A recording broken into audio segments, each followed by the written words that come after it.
All right, I'm going to talk about something that's slightly less geeky or more geeky, depending on how you think, than bonds, law.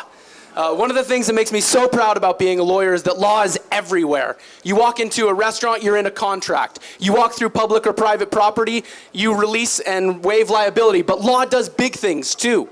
It helps us secure our civil rights. It helps hold bad actors accountable. It even helps you be safe in your home from intrusion and from outside invasion. But the thing is, law belongs to all of us. It is our greatest civic, social, cultural asset. And while we lawyers have been entrusted to it, it belongs to all of us. But the problem is, we lawyers, we've kind of bungled it. People like this, they don't have access to legal services. For them, law is, if not impenetrable, certainly inaccessible. And these people have significant problems. They have immigration problems, they have housing problems, they have food security problems. And we lawyers, we haven't helped ourselves. We're terrible at technological adoption, and frankly, the notion of legal innovation, it's kind of a joke. It's almost a punchline. But the good news is, there are people who are trying to change this.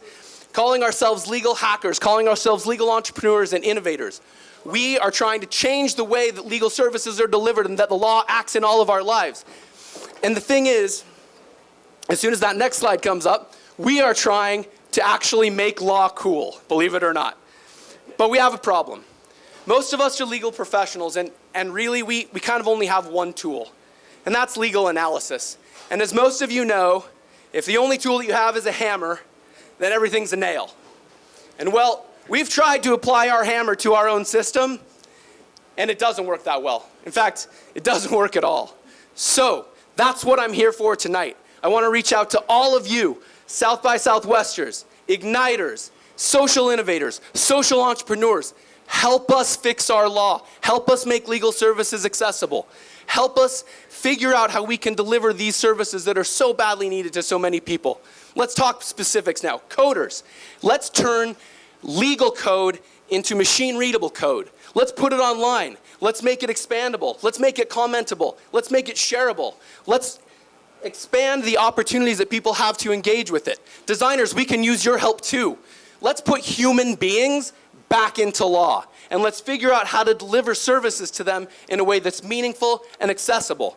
Beyond designers, we could also use some help from some entrepreneurs, like him. We get scared about risk. We need help to be pushed and to take chances. We need help to figure out how to scale our practices and to deliver services to a wide variety of people. We need help from marketers. Help us figure out who our ideal client is. Help us figure out who they talk to, who they care about, who they're listening to, and how we can deliver services to them in a meaningful way that makes sense to them. And finally, we need help from folks like coaches and counselors. We're terrible listeners, and we're horrible at empathy. Help us treat our clients like human beings. Hell, help us treat each other like human beings. Please, I beg of you, listen. We know that we lawyers haven't done ourselves any favors, okay? We're like maybe one rung on the social respect ladder above our friend the car salesman here. And you know what? We've also heard all the jokes, right? For example, what's 10,000 lawyers at the bottom of the ocean? A good start, right? There are no lawyer jokes. Want to know why? They're all true stories. We've even heard the oldest legal joke of them all, the one written by the bard himself in Henry VI.